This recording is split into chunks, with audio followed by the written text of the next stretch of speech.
সবাইকে আমন্ত্রণ। অর্থনীতি সারাদিনে আপনাদের সাথে আছি। এনবিআর এর সহকারী কর কমিশনারের ঘুষ নেয়ার ঘটনায় ঘুষদাতা এসএ পরিবহনের মালিক সালাউদ্দিন আহমেদ ও তার আইনজীবীর ব্যাংক হিসাব জব্দ করেছে জাতীয় রাজস্ব বোর্ড। পাশাপাশি তাদের আয়কর নথিও যাচাই শুরু করেছে সংস্থাটি।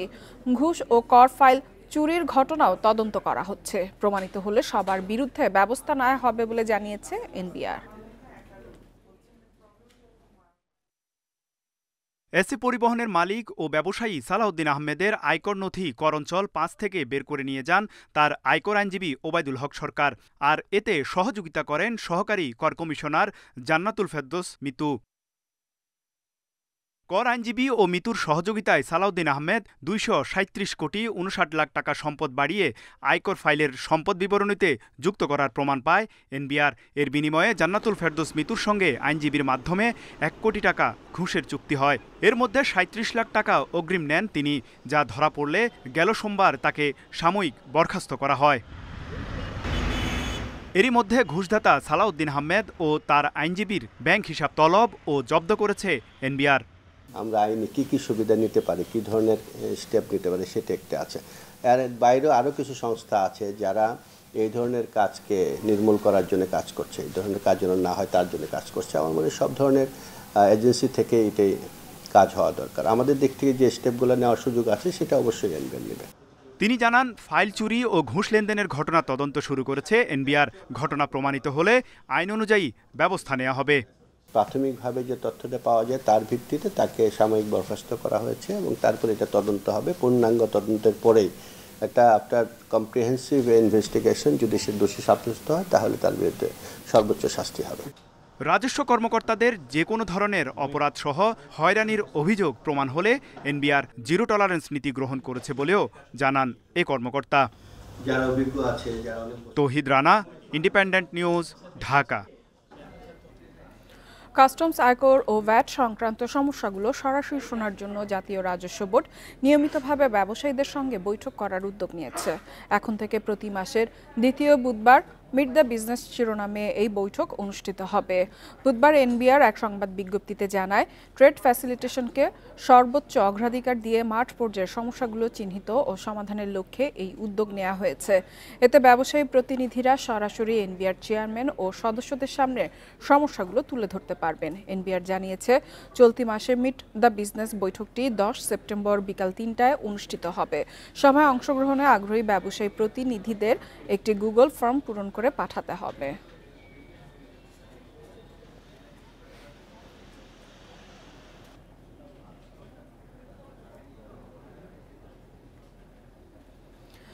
বিগত আওয়ামী লীগ সরকারের আমলে হরি লুট করা হয় ইউনিয়ন ব্যাংকে। ব্যাংকের কর্মকর্তা থেকে শুরু করে পরিচালনা পর্ষদের লুটপাটের মূল কারিগর এসআলম গ্রুপ। ভুয়া কোম্পানি, জাল ট্রেড লাইসেন্স ও ভুয়া জাতীয় পরিচয়পত্র ব্যবহার করে হাতিয়ে নেওয়া হয় ১৭,০০০ কোটি টাকার বেশি, যার বিপরীতে আছে মাত্র ৩৩৪ কোটি টাকার জামানত। সম্প্রতি বাংলাদেশ ব্যাংকের তদন্তে এসব তথ্য উঠে এসেছে। সীমাহীন অনিয়ম দুর্নীতির কারণে শরিয়া ভিত্তিক ইউনিয়ন ব্যাংক এখন একীভূতকরণের শেষ পর্যায়ে, যার ঋণের ৯৮% এখন খেলাপি। এমন পরিস্থিতি হওয়ার পেছনে গেল আমলে ব্যাংকটির লাগামহীন দুর্নীতির চিত্র উঠে আসে বাংলাদেশ ব্যাংকের এক প্রতিবেদনে। কোনো অনুমোদন ছাড়াই ১৯টি শাখা থেকে ৪৮ জন গ্রাহককে ২,০২৯ কোটি টাকা ঋণ দিয়েছে ব্যাংকটি। একই সাথে বিভিন্ন শাখার ২২২ জন গ্রাহককে মঞ্জুরি সীমার অতিরিক্ত ৪,৫৪২ কোটি টাকা ঋণ দেওয়া হয়। এছাড়া ব্যাংকটির কোর ব্যাংকিং সলিউশন সফটওয়্যার জালিয়াতি করে ৫০ জন গ্রাহককে ২,১২৮ কোটি টাকা ঋণ দেওয়া হয়। আবার জামানত নেওয়া জমির মূল্য ২,৭০০% বেশি দেখিয়ে ২০টি শাখার ১০১ জন গ্রাহককে ঋণ দিয়েছে ইউনিয়ন ব্যাংক। এসআলম গ্রুপ ও এর স্বার্থ সংশ্লিষ্ট প্রতিষ্ঠানগুলো ভুয়া কোম্পানি, জাল ট্রেড লাইসেন্স ও ভুয়া জাতীয় পরিচয়পত্র দেখিয়ে এসব অর্থ হাতিয়ে নেয় ব্যাংকটি থেকে। আপনার এনআইডিটাকে কাজে লাগিয়ে একটা ট্রেড লাইসেন্স হয়েছে, ট্রেড লাইসেন্সের ইয়েতে কোম্পানি ফর্ম হয়েছে, কোম্পানির নামে লোন হয়েছে, টাকা বেরিয়ে গেছে। এখন মানি ট্রায়াল করে দেখা যাচ্ছে যে আলটিমেটলি গিয়ে আপনাকে পাওয়া যাচ্ছে ওই এনআইডি হোল্ডারকে। সে বলে যে আমি তো কিছু জানি না।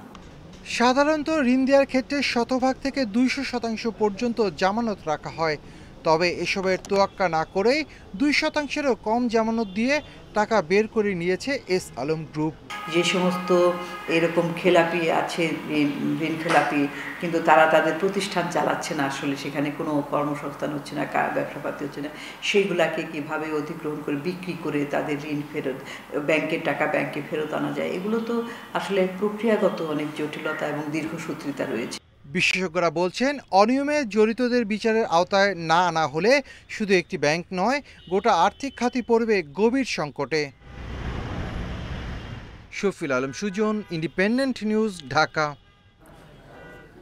এদিকে ইউনিয়ন ব্যাংক থেকে এস আলম গ্রুপ 28,000 কোটি টাকা লুট করেছে বলে জানিয়েছে ব্যাংকের বর্তমান চেয়ারম্যান ফরিদউদ্দিন আহমেদ। তিনি জানান, ব্যাংক একীভূতকরণ ও পুনর্গঠনে যে উদ্যোগ নেওয়া হবে তার সাথে একমত ইউনিয়ন ব্যাংক। দুপুরে কেন্দ্রীয় ব্যাংকের গভর্নরের সাথে সাক্ষাৎ শেষে গণমাধ্যমে একথা জানান তিনি। এ সময় চেয়ারম্যান আরও বলেন, ব্যাংকের আমানতকারীদের স্বার্থে বাংলাদেশ ব্যাংকের সিদ্ধান্ত মেনে নেবে ইউনিয়ন ব্যাংক।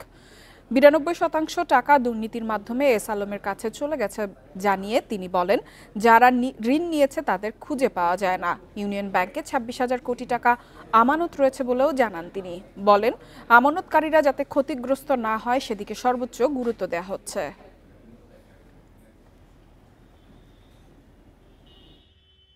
এস আলমের গ্রুপের এখন যে আউটস্ট্যান্ডিং প্রিন্সিপাল বিভিন্ন সময় থেকে তো নয়, এটা এখন প্রায় 28,000 কোটি টাকার মতো দাঁড়িয়েছে। ধরুন নেট আপ করলে 26,000 কোটি টাকার কম নয়, এটা শুধু ওনার কাছে পাওনা। এবং এই পাওনার পিছনে যাদের নামে এই বিনিয়োগগুলি বা ঋণগুলি লেখা আছে তাদের খোঁজও পাওয়া যায় না। মোবাইলে আর্থিক সেবাদাতা প্রতিষ্ঠান নগদের সাবেক ব্যবস্থাপনা পরিচালক তানভীর আহমেদের ব্যাংক হিসাব জব্দ করা হয়েছে। এছাড়া তার পরিবারের সদস্য ও নগদের সাবেক কর্মকর্তা সহ মোট 13 জনের ব্যাংক জব্দ করা হয়। মঙ্গলবার বিএফআইইউ দেশের ব্যাংক ও আর্থিক প্রতিষ্ঠানের কাছে সংক্রান্ত নির্দেশনা পাঠিয়েছে। এদিকে তাদের আর্থিক অনিয়ম অনুসন্ধান করছে দুদক। ব্যাংক হিসাব জব্দের তালিকায় আরও আছে তানভীর আহমেদের বাবা মা সহ পরিবারের আরও 2 সদস্য। বিএফআইয়ের নির্দেশনায় হিসাব খোলার ফর্ম, লেনদেন বিবরণী, গ্রাহক সম্পর্কিত তথ্য সহ এইসব ব্যক্তির লেনদেন সহ যাবতীয় তথ্য পাঠাতে বলা হয়েছে।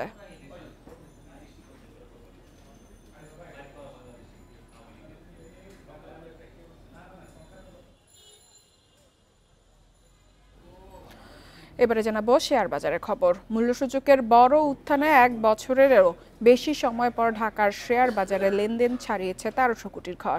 এই সময় ডিএসইর প্রধান সূচক বেড়েছে 10.69 পয়েন্ট। এছাড়া শেয়ার দর বেড়েছে 46 ভাগ প্রতিষ্ঠানের।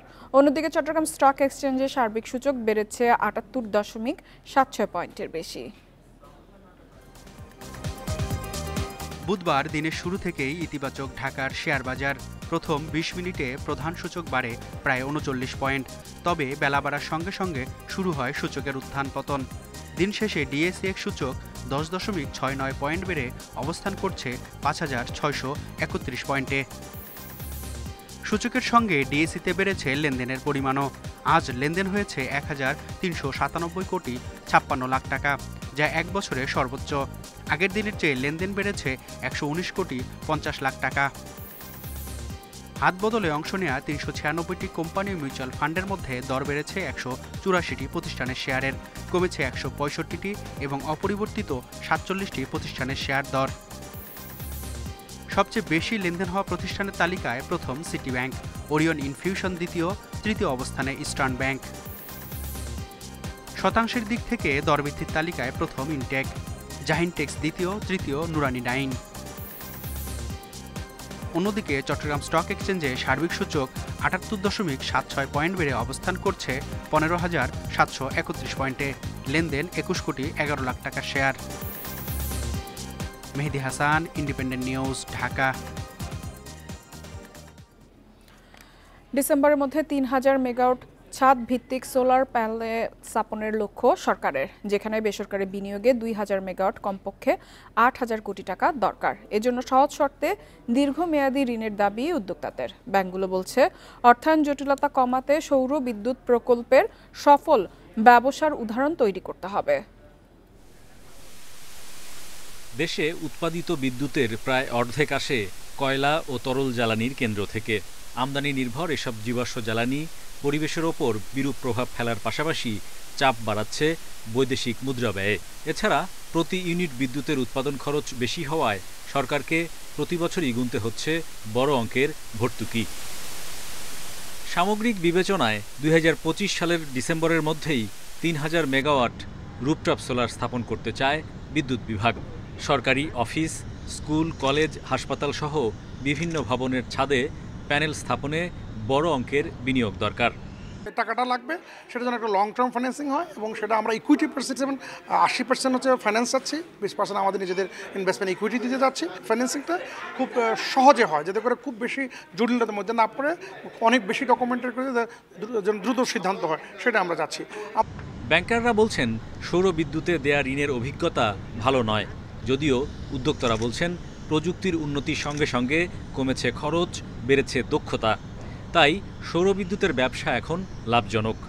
মেনটেন্যান্সটা প্রপারলি হয় না এবং গভর্নেন্স থাকে না, যার কারণে এখানে প্রায় 80-90% কিন্তু এটা ফেলিওর হয়। তো কিছু যদি গুড এক্সাম্পল, গুড স্টোরি যদি মার্কেটে আসে, এটা অটোমেটিক্যালি কিন্তু ক্লিক করবে, ব্যাঙ্কগুলি কিন্তু আগে আসবে। Payback period like less than 4 years. So এই কারণেই এফিশিয়েন্ট এবং দাম কমার কারণে এখন কিন্তু রুফটপ সোলারটা আসলে কমপ্লিটলি অ্যাফোর্ডেবল। সেক্ষেত্রে এই জন্য বিনিয়োগটা এখন রিটার্ন আসবে। নবায়নযোগ্য জ্বালানির সক্ষমতা বাড়াতে ইতোমধ্যে একটি টাস্কফোর্স গঠন করেছে বাংলাদেশ ব্যাংক ও বিদ্যুৎ বিভাগ। বাণিজ্যিক ব্যাংক ও ফাইন্যান্স কোম্পানির জন্য জারি করা গ্রিন বন্ড পলিসি বাস্তবায়ন তথা ইন্ডিপেন্ডেন্ট সোলার পাওয়ার প্ল্যান্ট স্থাপনের লক্ষ্যে অর্থায়নের উদ্যোগ করা, এটা আমাদের বাংলাদেশ ব্যাংক করবে। বাংলাদেশে এখন মোট বিদ্যুৎ অবকাঠামোর 5.6% সৌরশক্তি নির্ভর, যা ভারতে 24, পাকিস্তানে 17 এবং শ্রীলঙ্কায় 39 ভাগ। Hari Saha, independent News, Dhaka. ঋণ, ওভারড্রাফট ও গ্যারান্টি সংক্রান্ত নতুন নির্দেশনা দিয়েছে বাংলাদেশ ব্যাংক। এর মাধ্যমে আগে জারি করা সব নিয়ম এক কাঠামোয় আনা হয়েছে। এর নির্দেশনার মাধ্যমে বৈদেশিক মুদ্রার লেনদেনের নীতিমালা সহজ করা হয়েছে। মঙ্গলবার কেন্দ্রীয় ব্যাংক এ সংক্রান্ত নির্দেশনা দিয়েছে। নির্দেশনায় বলা হয়েছে, এতদিন বিভিন্ন গাইডলাইন ও সার্কুলারে থাকা নির্দেশনাগুলো প্রয়োজনীয় সংশোধন সহ একত্রিত করা হয়েছে। এতে ঋণ, ওভারড্রাফট এবং গ্যারান্টি সম্পর্কিত বিধানকে একটি অভিন্ন কাঠামোর আওতায় আনা হয়েছে, যা জারির তারিখ থেকে 1 বছরের জন্য কার্যকর থাকবে। এতে বাণিজ্যিক ঋণ, বিদেশ থেকে গ্যারান্টি বা জামানতের বিপরীতে ঋণ, দেশীয় ও বিদেশি বিভিন্ন ধরনের গ্যারান্টি, রিপেমেন্ট গ্যারান্টি এবং লাইসেন্সপ্রাপ্ত আর্থিক প্রতিষ্ঠানের বৈদেশিক ঋণ দেওয়ার বিধান অন্তর্ভুক্ত রয়েছে। 30 বছরের মধ্যে মহেশখালীকে সাংহাই ও সিঙ্গাপুরের মতো আধুনিক বন্দরে রূপান্তর করার লক্ষ্যে যাত্রা শুরু করল Maheshkhali Matarbari integrated development initiative MIDA. এরই মধ্যে প্রধান উপদেষ্টার কাছে 120 দিনের পরিকল্পনা জমা দেওয়া হয়েছে বলে জানিয়েছেন বিডার চেয়ারম্যান আশিক চৌধুরী। বিকেলে রাজধানীর ফরেন সার্ভিস একাডেমিতে প্রেস ব্রিফিংয়ে সংস্থাটির লক্ষ্য ও পরিকল্পনা তুলে ধরেন তিনি। জানান, জ্বালানি সরবরাহ নিশ্চিত করা, আমদানি বৃদ্ধি, পরিবহন ব্যয় কমানো এবং মৎস্য খাতকে সমৃদ্ধ করার লক্ষ্যে কাজ করবে বিডা। পর্যটন খাতেও গুরুত্বপূর্ণ অবদান রাখবে সংস্থাটি।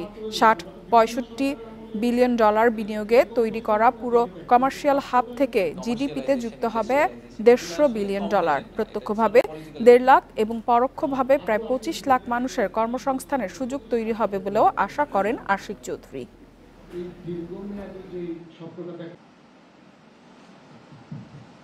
আমরা যদি বাংলাদেশের একটা সিঙ্গাপুর করতে চাই বা বাংলাদেশের ভিতরে একটা সাংহাই পোর্ট করতে চাই, আগামী 30 বছর হাতে আছে সময়। ইমাজিন করতে পারতে হবে যে 30 বছর পরে আমরা এই মহেশখালী মাতারবাড়ি এলাকাটাকে সিঙ্গাপুর বা সাংহাইয়ের মতো করে দেখতে চাই। এটা is not a vessel city, এটা একটা স্যাটেলাইট সিটি না, it itself is a township. Share বাজারকে আরও গতিশীল করতে বড় উদ্যোগ নিয়েছে নিয়ন্ত্রক সংস্থা বিএসইসি। দেশি ও বিদেশি বড় কোম্পানিগুলোকে শেয়ার বাজারে তালিকাভুক্ত করতে এবার আইনি বাধ্যবাধকতা তৈরির সিদ্ধান্ত নিয়েছে সংস্থাটি। এর অংশ হিসেবে বিদ্যমান আইন পর্যালোচনা শুরু হয়েছে। পর্যালোচনা শেষে জনস্বার্থ সংস্থাগুলোকে পুঁজিবাজারে তালিকাভুক্তির ক্ষেত্রে কী ধরনের আইনি কাঠামো তৈরি করা যায় তা নির্ধারণ হবে। মঙ্গলবার বিএসইসির 971তম কমিশন সভায় এ বিষয় নিয়ে সিদ্ধান্ত নেওয়া হয়। বিএসইসির মতে অনেক প্রতিষ্ঠান স্বেচ্ছায় শেয়ার বাজারে আসতে আগ্রহ দেখায় না, তাই আইনের মাধ্যমে বাধ্যবাধকতা তৈরি করলে প্রতিষ্ঠানগুলো তালিকাভুক্ত হতে বাধ্য হবে।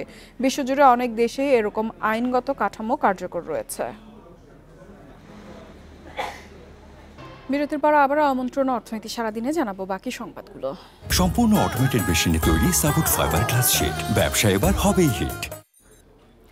যুক্তরাষ্ট্রের ফ্লোরিডা অঙ্গরাজ্যের টেম্পা শহরে আগামী 24 ও 25 অক্টোবর অনুষ্ঠিত হতে যাচ্ছে 7ম ওয়ার্ল্ড ফেয়ার অ্যান্ড ফেস্ট। বুধবার সকালে ঢাকা রিপোর্টার্স ইউনিটিতে আয়োজিত সংবাদ সম্মেলনে এ তথ্য জানান আয়োজকরা। এ সময় তারা আরও বলেন, আন্তর্জাতিক এ প্রদর্শনীতে অংশ নেবেন বিভিন্ন দেশের কূটনৈতিক, সরকারি প্রতিনিধি, ব্যবসায়ী ও তরুণ উদ্যোক্তারা। নানা দেশের পণ্য, সেবা ও উদ্ভাবন উপস্থাপন করা হবে। বিশেষ গুরুত্ব দেওয়া হবে বাংলাদেশের পোশাক শিল্পকে। দক্ষিণ আমেরিকার বাজারে চিলি ও ব্রাজিলের ক্রেতারা অংশ নেবেন। এ মেলায় ব্যবসা ও আন্তর্জাতিক সহযোগিতার এক মিলন মেলা তৈরি করবে। দেশের ব্যবসায়ী ও উদ্যোক্তাদের জন্য এই আয়োজন বিশ্ব বাজারে প্রবেশে বিশেষ সুযোগ তৈরি করবে বলেও জানান আয়োজকরা।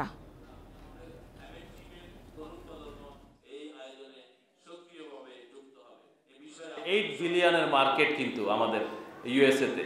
তো আমাদের একটা অপরচুনিটি আসছে। আপনারা জানেন যে ভারতের সাথে কিন্তু শুল্ক নিয়ে একটা বিশাল দ্বন্দ্ব চলছে, ওদের 50 আর আমাদের হলো কি 20, এটা আরো কমে আসছে, 15 হয়তো আসবে। এই গ্যাপটার জন্য আমাদের একটা বিশাল সুযোগ আসছে। চট্টগ্রাম বন্দরের নিউমোরিং কন্টেইনার টার্মিনালে মাসভিত্তিক রেকর্ড পরিমাণ কন্টেইনার হ্যান্ডেলিং হয়েছে। আগস্টে সর্বোচ্চ 1,22,000 কন্টেইনার ওঠানো নামানো হয়েছে বলে জানিয়েছে কর্তৃপক্ষ। দুপুরে সিডিডিএল আয়োজিত সংবাদ সম্মেলনে এনসিটির chief operating officer captain Mohammad Zahid Hossain জানান, 7 জুলাই বন্দরের নিউমোরিং কন্টেইনার টার্মিনাল পরিচালনার দায়িত্ব দেয়া হয় বাংলাদেশ নৌবাহিনী পরিচালিত চিটাগাং ড্রাই ডক লিমিটেডকে। দায়িত্ব নেয়ার পর এনসিটিতে প্রতিদিন গড়ে 3,500-এর বেশি কন্টেনার হ্যান্ডেলিং করা হচ্ছে, যা আগে হতো 2,500-এর মতো। আগস্টে টার্মিনালটির 4টি জেটি ব্যবহার করে জাহাজ থেকে 1,22,517 TEUs কন্টেনার ওঠানো নামানো হয়েছে।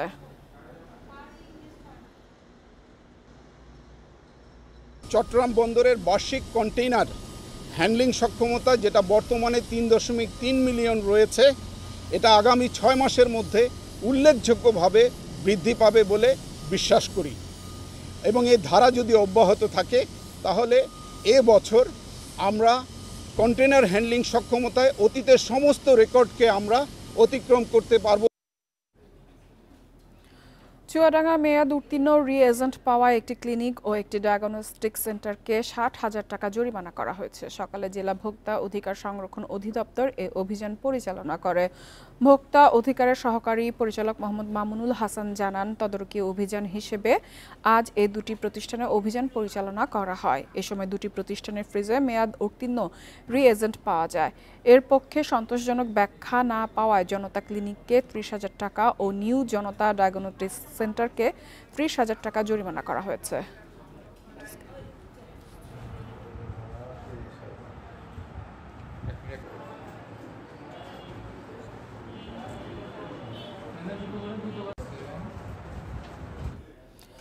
বিশ্ববাজারে স্বর্ণের দামে নতুন রেকর্ড। বুধবার প্রতি আউন্সে দাম $3,500 ছাড়িয়েছে।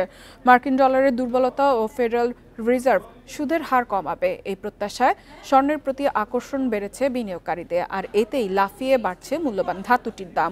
চলতি বছর এ পর্যন্ত স্বর্ণের দাম আন্তর্জাতিক বাজারে 41%-এরও বেশি বেড়েছে। নির্ভরযোগ্য নিরাপদ বিনিয়োগের মাধ্যম হিসেবে স্বর্ণের কদর সবসময়। 2025 সালেও একাধিকবার রেকর্ড ভেঙে স্বর্ণের দামে ঊর্ধ্বগতি অব্যাহত আছে। ডলারের দুর্বলতা, কেন্দ্রীয় ব্যাংকগুলোর মজুদ বাড়ানো, ভূরাজনৈতিক ও বাণিজ্যিক অনিশ্চয়তায় নিরাপদ সম্পদের চাহিদা ও বিনিয়োগ সব মিলিয়েই স্বর্ণের দাম বাড়ছে। মঙ্গলবার আউন্স প্রতি স্বর্ণের দাম ইতিহাসে প্রথমবারের মতো $3,500 ছাড়ায়। বুধবার দাম আরও বেড়ে যায়। আউন্স প্রতি সর্বোচ্চ উঠেছে $4,546। বিশ্লেষকদের মতে সেপ্টেম্বরে ফেড সুদ হার কমালে দাম আরও বাড়তে পারে। বিশ্ব বাজারে স্বর্ণের দাম নিয়ন্ত্রণে বিভিন্ন দেশের কেন্দ্রীয় ব্যাংক গুরুত্বপূর্ণ ভূমিকা রাখে। 2022 সালে রাশিয়া ইউক্রেন যুদ্ধ শুরু হওয়ার পর এই প্রবণতা আরও বেড়েছে। ওয়ার্ল্ড গোল্ড কাউন্সিলের 2025 সালের জরিপ বলছে বিশ্বের 95% কেন্দ্রীয় ব্যাংকে 12 মাসের জন্য পর্যাপ্ত স্বর্ণ মজুদ আছে। বাস্তবতা হলো রাশিয়া ইউক্রেন যুদ্ধের পর যুক্তরাষ্ট্র ডলারকে অস্ত্র হিসেবে ব্যবহার করায় অনেক দেশ ডলারের বিকল্পে স্বর্ণে মজুদ করেছে। বাংলাদেশের বাজারেও দাম বৃদ্ধির প্রভাব পড়তে পারে। বাজুস জানিয়েছে, বিশ্ববাজারে দাম বাড়ায় স্থানীয় বাজারেও স্বর্ণের দাম আরও বাড়ার আশঙ্কা রয়েছে। ফলে ক্রেতাদের স্বর্ণ কিনতে খরচ হবে আরও বেশি। ইফাত আরা, ইন্ডিপেন্ডেন্ট নিউজ। ভারতের জন্য জ্বালানি তেল কেনায় বিশেষ ছাড়ের প্রস্তাব দিয়েছে রাশিয়া। সেপ্টেম্বর শেষে অক্টোবরে ব্যারেল প্রতি $3 থেকে $4 কমে রুশ উরাল গ্রেড কিনতে পারবে দিল্লি। মার্কিন সংবাদ মাধ্যম ব্লুমবার্গের বরাত দিয়ে এ তথ্য দিয়েছে এনডিটিভি। এতে বলা হয়েছে, রাশিয়ার জ্বালানি তেল কেনা নিয়ে দিল্লি ওয়াশিংটন সম্পর্কে নতুন মোড় নিতে পারে। এর আগে রাশিয়ার তেল কেনার দায়ে ভারতের পণ্যে শুল্ক বাড়িয়ে 50% করে ট্রাম্প প্রশাসন। এরপরও রাশিয়া থেকে তেল কেনা বন্ধ করেনি ভারত, বরং ওয়াশিংটনের আগ্রাসী মনোভাবের কারণে দিল্লির সাথে মস্কো ও বেইজিংয়ের সম্পর্ক আরও ঘনিষ্ঠ হয়েছে। সম্প্রতি চীনে এসিও শীর্ষ সম্মেলনে ভারতের প্রধানমন্ত্রী বলেন, দিল্লি মস্কোর বিশেষ সম্পর্ক রয়েছে। চীনের প্রেসিডেন্ট শি জিনপিংয়ের সাথে সাক্ষাতেও পারস্পরিক অংশীদারিত্ব হওয়ার প্রতিশ্রুতি দেন নরেন্দ্র মোদী।